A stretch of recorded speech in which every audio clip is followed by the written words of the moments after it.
Hi, I'm Brian Welk here in TheWrap's virtual studios at the Sundance Film Festival for 2021.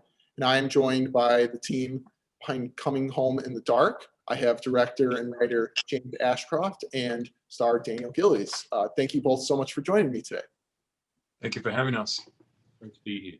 So James, let's start with you. I mean, this movie is phenomenal, and you've had a background in theater, and I know you've done a lot of shorts. But what led you to write this story and take this on as your first feature?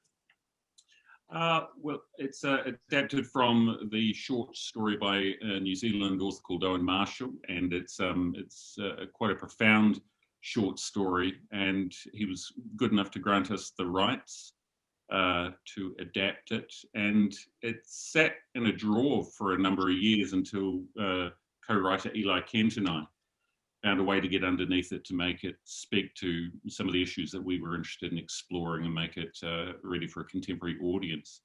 And it's an actor's piece as well. It's got 4 compelling characters, and coming from a theatre background and having been an actor myself, I was wanting to work with actors in a genre piece as my first feature.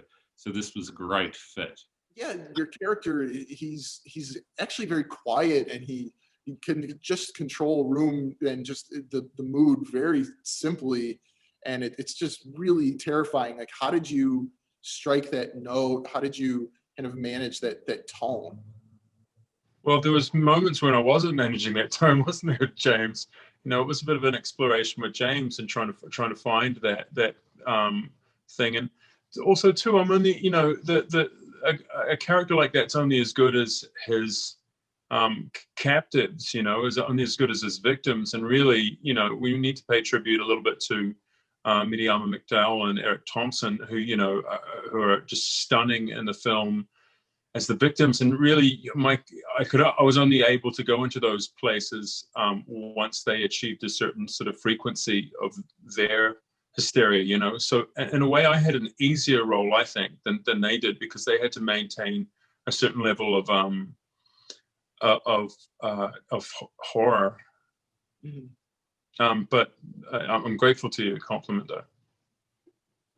James, I mean, what were some of the direction, you know, were in terms of shaping the character, and what were you envisioning when you first wrote it? You know, the short story was a good starting point. There was a very clear tone and cadence to the character, the way he spoke.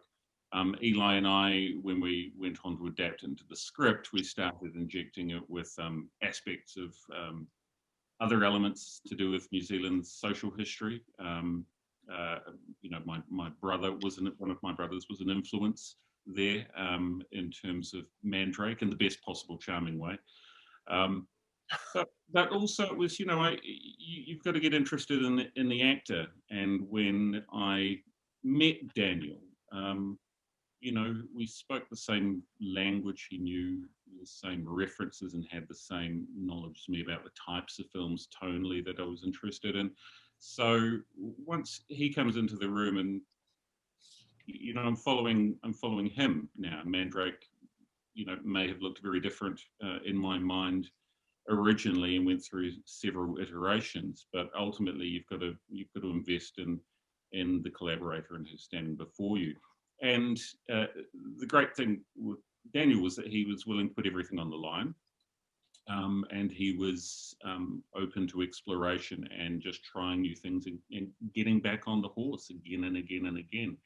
And that's what I want as a director, is to work with an actor who's willing to just be risky and try and give them as you know, wider space to swing as possible, or as confined a space, being in a car.